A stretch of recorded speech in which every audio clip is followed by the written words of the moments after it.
Namaste, Amisha Kushrovetia. I am JVN Dr. Meenakshi, Assistant Professor in Department of Shalakya Tantra, Faculty of Ayurvedic Science, Jyoti Vidyapeeth Women's University. In today's session, we will discuss the symptoms of the anti-uveitis first. In the previous session, we have discussed anti-uveitis, so the clinical presentations, the acute and chronic anti-uveitis. Then we were dealing with this individual symptoms. We have discussed the pain, redness, photophobia, and blepharospasm and lacrimation. The next symptom is the defective vision. Defective vision in a patient with iridocyclitis may vary from a slight blur in early phase to marked deterioration in late phase. The factors responsible for visual disturbance include the induced myopia due to ciliary spasm, the corneal haze due to edema and capies. Capies are the keratic precipitates, and aqueous turbidity, pupillary block due to exudates, complicated cataract, vitreous haze, cyclitic membrane, associated macular edema, papillitis, or secondary glaucoma. One or more factors may contribute in different cases depending upon the severity and duration of the disease. Then comes the science of the anti-uveitis. The slit lamp biomicroscopy examination is essential to elicit most of the signs of uveitis. The first sign is lid edema. Lid edema, usually mild, may accompany a severe attack of acute anti-uveitis. Then second sign is the circumcorneal congestion is marked in acute iridocyclitis and minimal in chronic iridocyclitis. It must be differentiated from superficial congestion occurring in acute conjunctivitis. The next signs are the corneal signs, which include the corneal edema, keratic precipitates, and posterior corneal opacities. So, corneal edema is due to toxic endotheliitis and raised intraocular pressure when present. In this image, you can see the edema of the cornea. Then the next corneal sign are the keratic precipitates. KPs are the proteinaceous cellular deposits occurring at the back of cornea. Mostly they are arranged in a triangular fashion, occupying the center and inferior part of the cornea due to convection currents in the aqueous humor.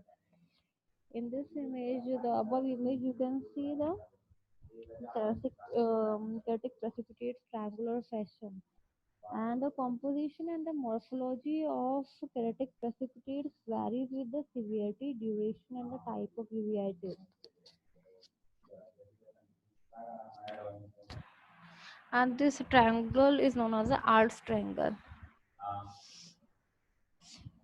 And their following types of KPs may be seen. The first are the mutton fat KPs. These typically occur in the granulomatous iridocyclitis and are composed of epithelioid cells and macrophages.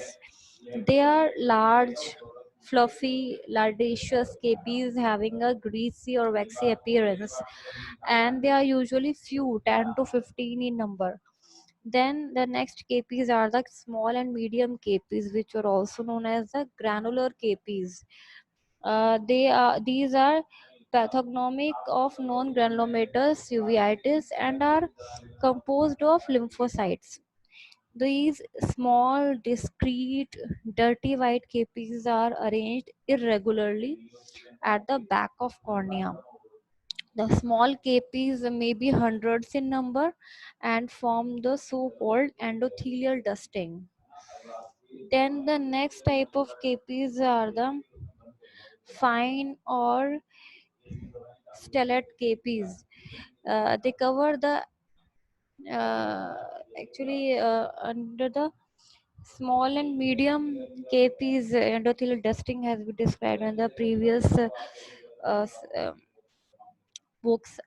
Now they are studied as a separate fine or stellate KPs. They cover the entire corneal endothelium and hence form the endothelial dusting, and they are seen in Fuchs heterochromic rhidocyclitis, herpetic iritis, and CMV rhinitis. The next type of KPs are the old KPs. All KPs with healing, they are the sign of healed uveitis. And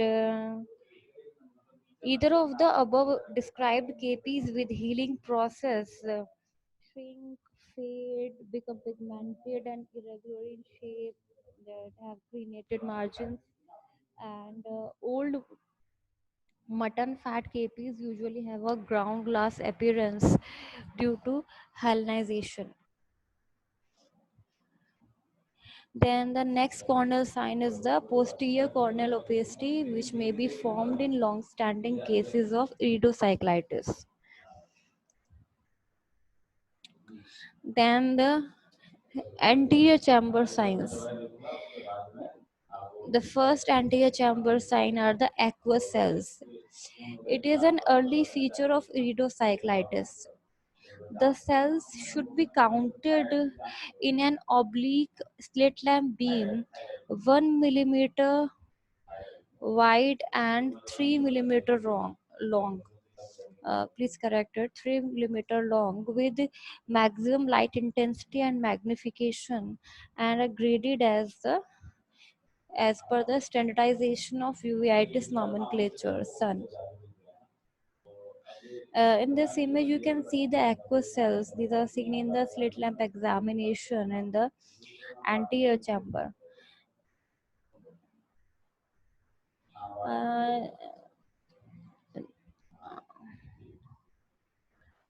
these are the aqueous cells in the sun grading scheme for the anterior chamber cells. You can see the grade 0, grade zero point 0.5 plus, grade plus 1, 2 plus, 3 plus, 4 plus. If less than 1, then 0 grade. If 1 to 5, then zero point 0.5 plus grade. If 6 to 15, then 1 plus, then 16, 25, 2 plus, 26 to 50, 3 plus, 50 plus, 4 plus. This grading is done. Then we come to the aqueous flare. Aqueous flare is a symptom sign of the anterior chamber. It is due to the leakage of the protein particles into the aqueous humor from damaged blood vessels. It is demonstrated on the slit lamp. In slit lamp beam of light, protein particles are seen as suspended and moving dust particles. And this is based on the Brownian movements or the Tyndall phenomena. Aqueous flare is usually marked in non-granulomatous but minimal in granulomatous uveitis. This flare can be graded from 0 to plus 4, like this. And the grade 0, then none. Antechamber flare 1 plus means faint, yeah, just detectable aqueous flare. Plus 2, then moderate flare with clear iris details. 3 plus, then marked flare, the iris details not clear, their details are hazy. 4 plus grade if the intense flare is there and fixed coagulated aqueous with considerable fibrin is there. So next anterior chamber signs is the hypopyon. When exudates are thick, heavy, they settle down in lower part of anterior chamber. The sterile pus in the anterior chamber. The dense mobile hypopyon, they are slow to absorb due to high fibrin content. They are seen in the HLA B27 acute anterior uveitis. The hypopyon in Behcet syndrome, the herpetic uveitis, has minimal fibrin and hence shifts with head position and is quick to absorb.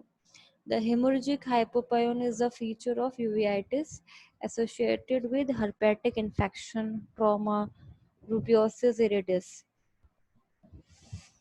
The rest antechamber science we'll discuss in the next session. Thank you so much. This session is powered by Digital Version 2.0, Jyoti Vidyapeeth Women's University. I hope you are satisfied with my digital session. If you have any query, please mention in the comment box. I will resolve it. Thank you so much.